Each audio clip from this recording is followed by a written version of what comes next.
Every story starts somewhere. In this podcast, we'll take you to the four corners of Ireland, from craggy cliffs and bare-topped hills to bog-drowned fields and sacred wells. Who knows where we'll end up? In the 1930s, the National Folklore Commission asked school children all over the country to collect stories and folklore in their local area. Thousands of children went home to their parents, grandparents, and neighbours and gathered tales of the past from their elders. These were local tales about magical hills, miraculous lakes, and life-saving wells dotted across the landscape. These stories form the basis for our adventure. But come with us now as we join our storyteller. I wonder where we will begin today. This is Where the Story Begins.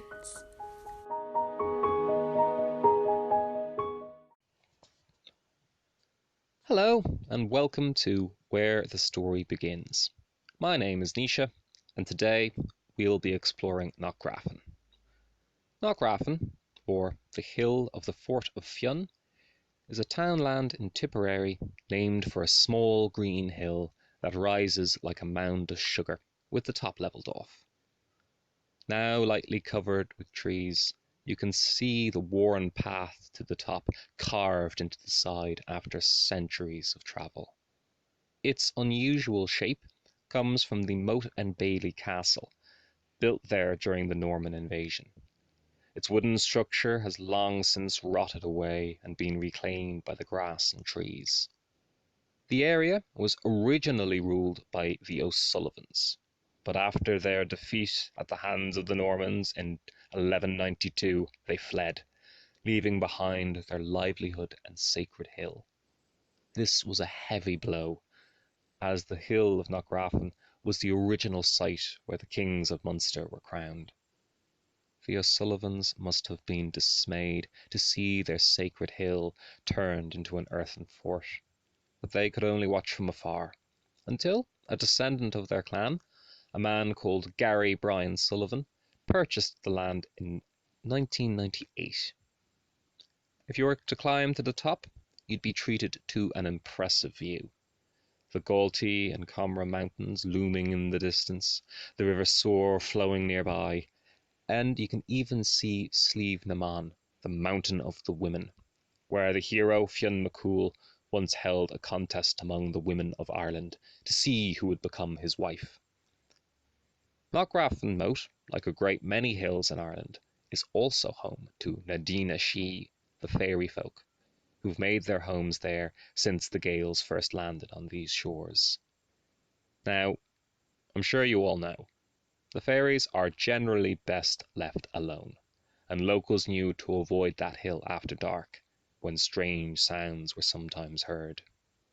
Speaking of, there was a man living not too far from Knockgrafton, called Lusmore, Foxglove. The first thing you'd notice about Lusmore was that he was a hunchback, the hump on his back being so large and heavy that he would be bent double while standing, and his chin would rest on his knees while sitting. Those who took the time to get to know Lusmore found him to be a kind, gentle sort, and though his body was misshapen and bulky, his mind was sharp and his hands were quick. He put those quick hands to work making wicker baskets, which he'd sell at the local market in the nearby town of Cahir. His baskets were of a fine quality and were in much demand, but poor Lusmore could only rarely make the journey to the market, and the hump on his back made the 18-mile walk agony. One evening, while coming home from the market, Lusmore's hump was paining him so much that he couldn't take another step. Unable to go any further, Lusmore decided to lie down on the grass in the shadow of a hill. He closed his eyes, and he must have nodded off, because when he opened his eyes again, he found the sun had set and the moon was high. As he was collecting his thoughts, he heard the faint sound of singing coming from the hill above. His heart froze. He realised now that he had fallen asleep next to Knockgrafton, and the fairies were singing in the moonlight. He scrambled to his feet and was about to make a run for it when he started to listen, and the music began to fill his ears. De lune de maart, de lune de maart, de lune de maart. Or for the non-Irish speakers, Monday, Tuesday, Monday, Tuesday. The hauntingly beautiful melody, which I have expertly rendered for you, began to fill Lusmore with such emotion that his heart began to swell in his chest. He began the steep climb to the top of the hill and lay down on the flat ground under the stars. And after a while of listening, Lusmore began to wonder why they did not continue on their song with the Cagine, Wednesday. The thought began to gnaw at him until he noticed a natural pause in the song, and almost without realizing what he was doing, he found himself singing out clearly, Augusta Cagine. There was a silence, and suddenly Lusmore found himself sinking into the earth. He tumbled down into the hollow hill, landing gently in the centre of a crowd. Dozens of bright blue eyes stared out of pale faces. Faces which were smiling. What a wonderful contribution to our tune, they said. Thank you for your gift of music. Please, we must give you something in exchange. What do you desire, Lusmore? Lusmore thought for a moment. In truth, there is only one thing I have ever wanted, and that is to be free of this terrible hump, he said, pointing at his back. As easily said as done, they cried. And then they were all over him, dozens of tiny hands poking and prodding. And then Lusmore found himself flying towards the ceiling. He burst through the earth. Lusmore woke the next day with the sun still lying on the flat of the hill. As his senses came back to him, he slowly reached up to touch his hump and found nothing there. He got up to his feet, and for the first time in his life, Lusmore stood up straight and tall. News about Lusmore's vanishing hump began to spread, and soon reached the ears of a woman whose son suffered the same affliction as Lusmore. She decided she'd go and visit Lusmore and ask him how he had managed to get rid of that hump, hoping that her son might be able to get rid of his own hump the same way. She set out for Lusmore's house at the foot of the Galtee Mountains. She rapped on his door, and as soon as Lusmore had the door open, she pushed herself inside. How'd you get rid of your hump? She asked. True to form, Lusmore politely answered her. He explained about overhearing the fairies' song and adding his own contribution at the end. As soon as she had her answer, she was off, back to her son Jack. Now, Lusmore and Jack were both hunchbacks, but that's where their similarities ended. Lusmore was hard-working, kind and courteous. Jack was, to put it bluntly, a lazy asshole. Jack went to Knockgrafton at once. He plonked himself down on the top of the hill as the sun was setting, waiting for the fairies to begin their song. Then he started thinking to himself. Lusmore added one day to their song. Jack was going to do one better by adding 2, Thursday and Friday to boot. And then he heard it. De lune de maart, de lune de... And he didn't even wait.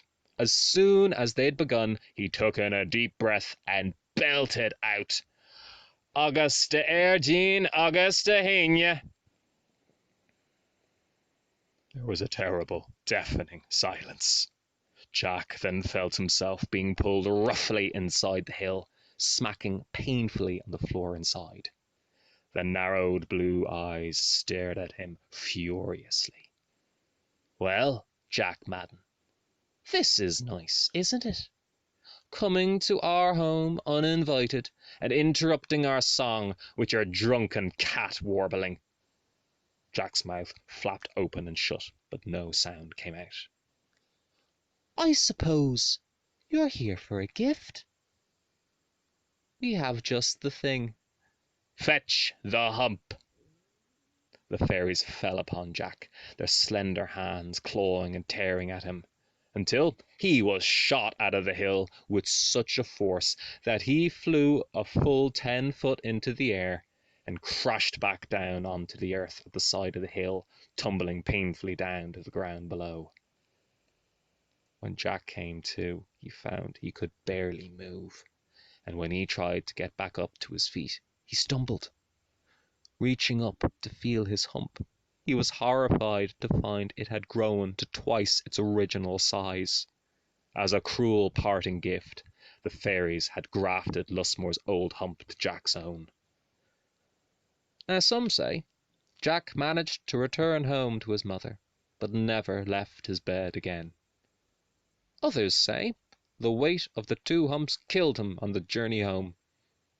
Whichever it was, Jack's story spread like Lusmore's before, and one thing was for certain. No one dared to travel to Knockgrafton to hear the fairies' song again. For all we know, they are still singing, and maybe they've even gotten to Saturday by now. So that's all from me. I've been Nisha. Thank you for listening. Slán go fóill.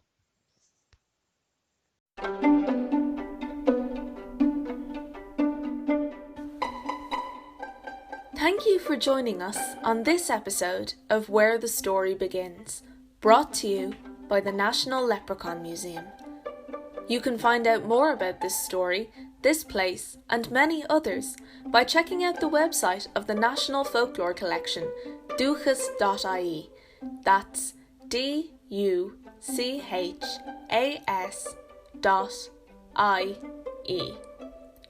You can also find out more about this place on loganum.ie, the place names database of Ireland. That's LOGAINM.ie.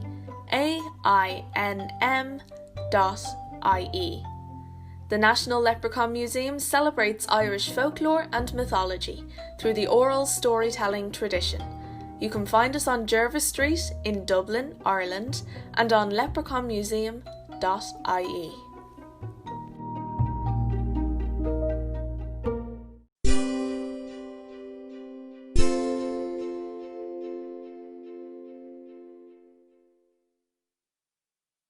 Today's seanfhocal, Bhín siúlach, scéalach.